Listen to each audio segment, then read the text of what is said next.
나는 전능하신 아버지 하나님, 천지의 창조주를 믿습니다. 나는 그의 유일하신 아들, 우리 주 예수 그리스도를 믿습니다.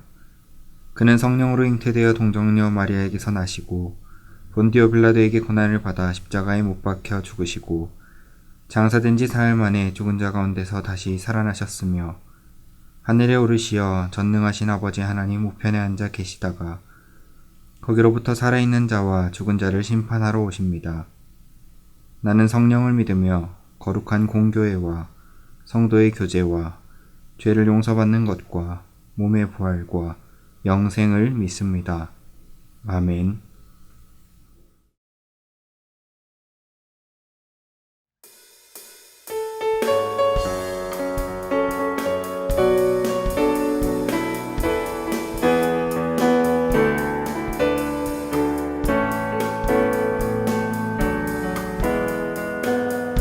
예수 열방의 소망, 예수 우리의 위로자, 주는 온 땅의 영원한 소망. 예수 어둠 속의 빛, 예수 변함없는 진리, 주는 온 땅의 빛이 되시네. 우리 위해 죽으시고 다시 사신 생명의 주, 주님만이 소망이요 변함없는 반석이라. 주님만이 온 세상을 비추시네. 또 죽음에서 부활하신 우리 구주 영광의 왕, 주를 믿는 모든 자의 소망 되신 주를 믿네.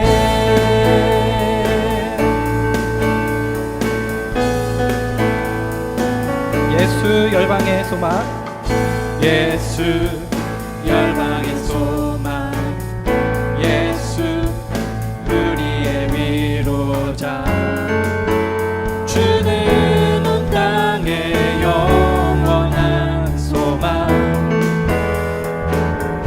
예수 어둠 속의 빛, 예수 변함없는 진리, 주는 온 땅의 빛이 되시네. 우리 위해 죽으시고 다시 사실 생명의 주, 우리 위해 죽으시고 다시 사실 생명, 우리 위해 죽으시고 다시 사실 생명의 주, 우리 위해 죽으시고 다시 사실 생명의 주, 주님만이 소망이요 변함없는 반석이라. 주님만이 온 세상을 비추시네. 또 죽음에서 부활하신 우리 구주 영광의 왕, 주를 믿는 모든 자의 소망 되신 주를 믿네.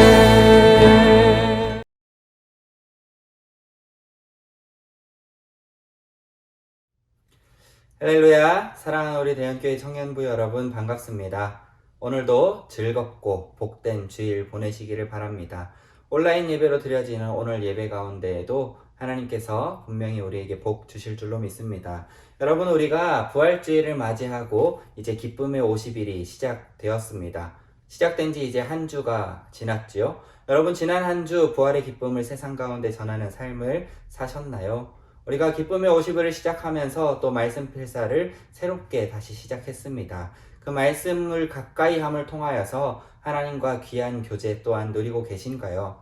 여러분 그렇게 교제를 누리고 계시다면 하나님께 감사하는 마음으로 기도하고 또 여러분들이 누리고 있는 그 은혜를 우리 청년부 단톡방에 남겨주시면 우리 그곳 가운데 있는 청년들이 여러분이 남겨주시는 그 은혜의 이야기들을 보며 함께 힘내고 이 시간 가운데 위로를 받을 줄로 믿습니다. 이제 하나님의 말씀 함께 보도록 하겠습니다. 오늘 우리에게 주시는 하나님의 말씀은 출애굽기 15장 19절에서 21절까지 말씀입니다. 이제 하나님의 말씀을 봉독하겠습니다. 경청하시기 바랍니다. 정말로 그랬다. 바로의 말과 전차와 기병들이 바다에 들어서자 하나님께서 바닷물을 되돌려서 그들을 덮어버리셨다. 그러나 이스라엘 자손은 바다 한가운데로 마른 땅을 밟고 지나갔다. 아론의 누이이며 예언자인 미리암이 탬버린을 들자 모든 여인이 그녀를 따라 탬버린을 들고 춤을 추었다. 미리암이 노래를 부르며 그들을 이끌었다. 하나님께 노래하리라. 이 놀라운 승리를 그분께서 말과 기병을 바다에 던지셨네. 아멘. 오늘 이 말씀을 통하여서 함께 하나님의 은혜를 누리길 소망합니다. 오늘은 말씀을 본격적으로 나누기에 앞서서 시 한 편을 소개하고 말씀을 시작하도록 하겠습니다. 여러분 혹시나 인터넷을 통하여서 보셨을지도 모릅니다. 이완천 시인의 체중계라고 하는 제목의 시입니다. 밟고 있지만 밟고 싶구나. 굉장히 재밌고 웃기는 시지요. 이 이완천 시인의 시가 인터넷상에서 굉장히 유명합니다. 이 시가 유명해진 이유가 무엇일까요? 바로 우리의 일상의 삶을 공감되게 시를 쓰기 때문이죠. 이 시의 내용이 무엇인가요? 체중계 위에 올라서 있는 우리의 감정을 표현하고 있죠. 체중계 위에 올라서서 이제 내 몸무게를 재려고 그것을 밟고 서서 아래를 내려다 보았더니 깜짝 놀랄 내 몸무게를 확인하고 나니 그 체중계를 밟아 뭉개버리고 싶은 기분이 든다라고 하는 것을 표현한 시지요. 이 시를 먼저 읽고 시작한 이유는 이제 말씀 마칠 때쯤 나누도록 하겠습니다. 여러분, 긴 밤이 지나갔습니다. 우리가 지지난주 말씀을 통하여서 6월절의 어두운 밤을 이야기했습니다. 지난주 말씀을 통하여서 홍해 앞에 서서 쫓아오는 애굽의 병사들을 보며 절망 가운데 보내야만 했던 어두운 밤을 이야기했습니다. 그뿐만이 아니라 새벽을 기대하며 밤새도록 일하시는 하나님을 가만히 서서 기다려야 했던 이스라엘 백성들의 말씀을 보았습니다. 오늘은 이제 그 긴 밤이 다 지난 새벽녘의 이야기입니다. 아침이 밝았습니다. 해가 비치기 시작하고 여명이 떠오르고 이제 어둠은 온데간데 없어지고 하나님이 비추시는 놀라운 빛만이 그들의 눈을 밝히는 시간을 마주하게 되었습니다. 이 말씀이 의미하는 것은 무엇일까요? 바로 그것이죠. 환난은 언젠가 반드시 끝난다라고 하는 것입니다. 우리가 지금 이 코로나19 바이러스로 인하여서 굉장히 고통스럽고 힘들고 어떤 청년들은 또 경제적으로 힘듦 또한 경험하고 있을지도 모르겠습니다. 하지만 이 환난과 고통과 고난의 시간은 반드시 끝난다는 것입니다. 하나님께서 우리의 삶 가운데에 빛을 비춰주실 것이기 때문입니다. 그리고 하나님께서 빛을 비춰주시고 이 환난이 지나간 자리에 남는 것은 하나님께서 어떻게 일하셨는지 하나님의 일하심의 흔적만이 남게 된다는 거지요. 그렇기 때문에 우리는 믿음과 소망을 가지고 이 땅을 살아갈 수 있습니다. 때로는 환난과 고난이 우리의 삶을 에워싸고 마치 이제 시편의 다윗이 고백하는 것처럼 천만인이 나를 에워싼 것만 같은 그러한 환난 가운데에서도 희망을 잃지 않고 소망을 가질 수 있는 이유는 다른 어떠한 것이 아니라 우리를 향하신 하나님의 구원하심과 건지심의 계획이 반드시 있다는 것을 믿고 고백하는 사람이 우리 그리스도인이기 때문입니다. 그래서 우리는 살아갈 수 있습니다. 하나님은 언제나 우리를 향하여 손을 내밀어 주시기 때문입니다. 여러분, 오늘도 배경이 잘 보이시죠? 오늘 배경은 여러분이 보시다시피 지금 물에는 전차의 바퀴가 떠다니고 병사들의 무기가 떠다니고 그곳 가운데 이제 서서 이스라엘 백성들이 노래하고 찬양하고 춤추는 장면이 오늘 배경 가운데에 있습니다. 여러분, 이 장면을 보면서 어떤 생각이 떠오르시나요? 배경이 조금 더 선명했다면 이들의 표정까지 다 볼 수 있었을 텐데요. 배경이 조금 덜 선명해서 표정이 상세히 보이진 않지만 그들이 환하게 웃고 있는 것만 같은 모습이 배경을 통해 보이실 것입니다. 그들이 그렇게 웃으면서 소고를 들고 춤을 추며 하나님의 높고 영화로우심을 찬양할 수 있었던 이유가 무엇일까요? 바로 새벽을 맞이했기 때문입니다. 밤을 다 지나 보내기 때문이죠.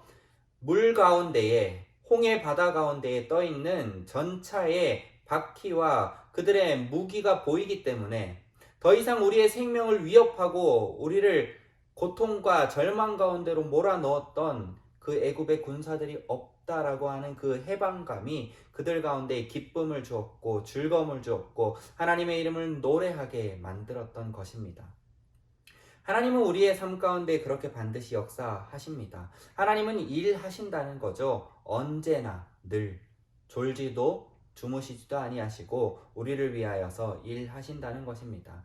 하나님께서 우리에게 그렇게 역사하셔서 일해 주셨다는 것을 발견할 때 우리는 어떻게 해야 할까요? 이스라엘 백성들은 어떻게 하고 있나요? 바로 하나님의 그 신비를 예배했습니다. 하나님의 그 구원하심을 예배했고요. 하나님의 그 놀라우심을 찬양하지 않고는 견딜 수가 없어서 소고를 들고 춤추며 하나님의 이름을 노래했습니다. 그것이 예배입니다. 하나님 때문에 기뻐서, 하나님의 역사하심이 놀라워서, 하나님의 이름이 너무나도 크고 높고 놀랍고 영화롭고 영광스러워서 하나님을 노래하지 않고서는, 하나님께 그 모든 기쁨을 올려드리지 않고서는 견딜 수 없어 하는 그것이 바로 예배입니다. 오늘 읽은 본문에서는 바로 그것이죠. 이스라엘 백성들이 춤추며 하나님의 높고 영화로우심을 찬양했습니다. 오늘 이 말씀으로 만들어진 찬양이 있죠. 내가 주 찬송하리 높고 영화로운 주 말과 적군을 치셨네. 여러분 참 잘 알고 있는 찬양이죠. 바로 이 찬양이 이 모세의 노래, 이 미리암의 노래, 출애굽기 15장에 등장하는 하나님의 역사하심을 가지고 만든 찬양입니다. 이 찬양을 부를 때 무언가 힘이 납니다. 뭔가 용기를 얻습니다. 왜 그런가요? 하나님께서는 이스라엘 백성들을 건지시기 위하여서 바다를 가르시고 그 바다의 물이 다시 뒤덮임을 통하여서 애굽의 모든 말과 병거들을 바다에 던져 버리셨고, 그렇게 역사하시는 하나님이 이스라엘 백성을 도우실 뿐만이 아니라 우리를 도우실 거라는 그 믿음이 있기 때문에 이 찬양을 부를 때 힘이 나고 용기를 얻는 것이죠. 그런데 우리가 오늘 말씀에서 읽진 않았지만 이 15장 전반부를 읽다 보면은 모세의 노래의 내용의 가사를 자세히 살펴보면 조금 놀랍습니다. 이스라엘 백성들이 지금 경험한 구원의 역사는 다른 것이 아니라 하나님께서 홍해 가운데 서 있을 때에 쫓아오는 애굽의 모든 병사들을 멸하셨다라고 하는 것을 경험하고 노래했습니다.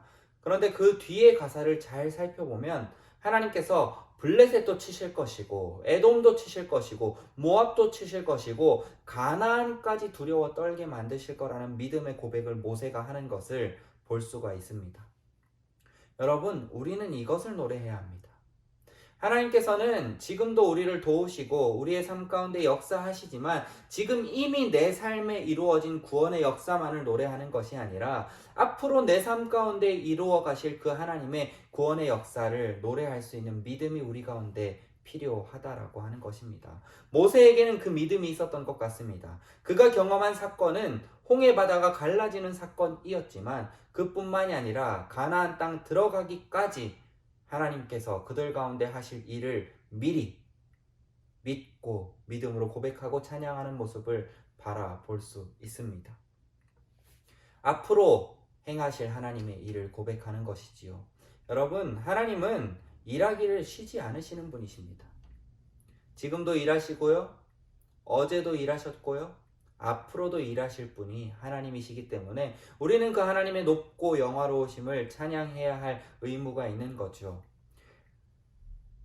이전에 이제 청년부 예배를 통하여서 찬양이 무엇인지, 우리가 왜 찬양을 해야 되고 어떻게 찬양해야 되는지 말씀을 한번 나누었습니다.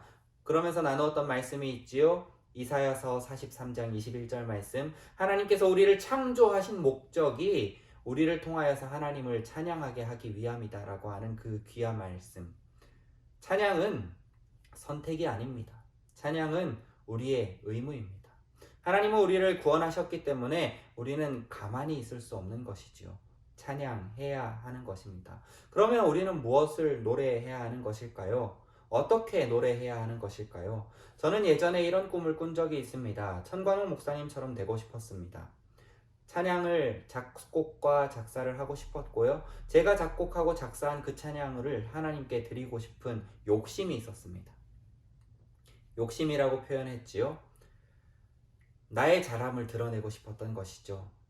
나는 찬양을 작곡도 하고 작사도 하고 이걸 통하여서 하나님께 영광까지도 돌릴 줄 아는 사람이야 라는 것을 드러내고 싶었습니다. 그러한 마음에 여기서 좋은 가사, 저기서 좋은 가사, 여기서 멋진 단어, 저기서 멋진 언어, 하나님을 노래하는 훌륭한 단어들을 모아서 곡을 한번 만들어 보았지만 그 곡을 부르면서 무언가 제 마음 가운데 뜨거움이 일어나지는 않았습니다. 왜일까요? 가짜로 고백한 찬양이기 때문이죠. 제 삶 가운데 역사하셔서 저를 위하여서 일하였던 하나님을 노래한 것이 아니라 그냥 누군가 남들에게 보이기 위한 찬양의 고백을 드리기 위한 작곡과 작사였기 때문입니다. 물론 그렇게 작곡과 작사해서 하나님을 찬양한다 할지라도 하나님께서는 그 찬양을 기쁘게 받아주실 것입니다. 하지만 제 마음이 뜨거워지지는 않았습니다. 오늘 말씀을 시작하면서 짧은 시를 읽고 시작했죠. 체중계. 이 시를 나누었던 이야기를 이제 하려고 합니다. 바로 그것이죠. 하나님을 찬양할 때 우리는 그냥 멀리 있는 이야기, 성경 속에 있는 이야기, 물론 그 이야기가 나에게 은혜가 되고 감동이 되고 이 이야기가 내 삶 가운데 들어오셔서 이 이야기와 비슷한 하나님이 나를 도우시는구나 라는 고백이 있을 때 내가 주 찬송하리, 이 찬양이 작곡되었던 것처럼 성경 속 이야기를 빌려 하나님을 노래할 수도 있지만 우리의 일상 가운데 평범하게 흔하게 일어나는 하나님의 역사하심과 하나님의 일하심을 노래하는 것입니다. 그렇게 노래하면 되는 것입니다. 하나님 오늘도 제게 눈을 뜨게 하여 주셨군요. 하나님 오늘도 저와 동행하시는군요. 하나님 오늘도 제게 호흡을 허락하셔 주셨군요. 하나님이 주신 이 호흡으로 하나님을 노래하겠습니다. 이런 고백 얼마든지 할 수 있는 거잖아요. 우리의 일상 가운데 일하셔서 우리에게 구원을 행하시는 그 하나님의 역사하심을 믿고 의지하며 찬양할 수 있는 그러한 신앙의 모습들이 우리 청년들의 삶 가운데에서 일어나길 원합니다. 그 믿음으로 하나님 앞에 비록 조금 못할지라도, 음정이 조금 틀리고 박자가 조금 틀릴지라도 하나님 앞에 기쁨으로 찬양할 때 그 찬양을 받으시는 하나님께서는 무엇보다도 귀한 찬양으로 받으실 것입니다. 하나님은 우리의 입술을 통하여서 고백되어지는 찬양을 듣고 싶어 하시는 분이십니다. 듣고 싶어 하시는 그 하나님 앞에 우리의 삶을 노래로 들려드리며 하나님의 역사하심 가운데 영광을 높여 드릴 수 있는 저와 우리 청년 여러분 다 되기를 간절히 바랍니다. 기도하겠습니다. 하나님 아버지, 참 감사합니다. 홍해가 갈라지는 것과 같은 그 놀라운 기적이 우리의 삶 가운데 일어나는 것은 아니지만 하나님께서 우리의 인생 가운데 개입하여 주셔서 날마다 새 호흡과 새 생명을 주셔서 살아가게 하신 그 은혜 자체가 하나님의 구원입니다. 때로는 환난을 만나고 고난을 만나기도 하지만 그 가운데에 서서 일하셔서 그 모든 어둠을 물리치시고 빛 가운데로 우리를 인도하실 그 하나님을 믿고 의지하기에 노래할 수 있습니다. 하나님, 내 삶 가운데 일하시고 나에게 구원을 행하시는 그 하나님을 발견하고 그 하나님을 발견했을 때는 하나님께 찬양할 수 있는 믿음과 신앙을 허락하여 주시옵소서. 감사드리며 살아 역사하시는 예수 그리스도 이름으로 기도합니다. 아멘.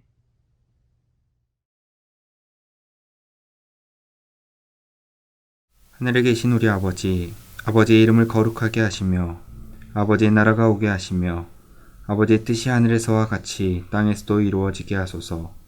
오늘 우리에게 일용할 양식을 주시고 우리가 우리에게 잘못한 사람을 용서하여 준 것 같이 우리 죄를 용서하여 주시고 우리를 시험에 빠지지 않게 하시고 악에서 구하소서. 나라와 권능과 영광이 영원히 아버지의 것입니다. 아멘.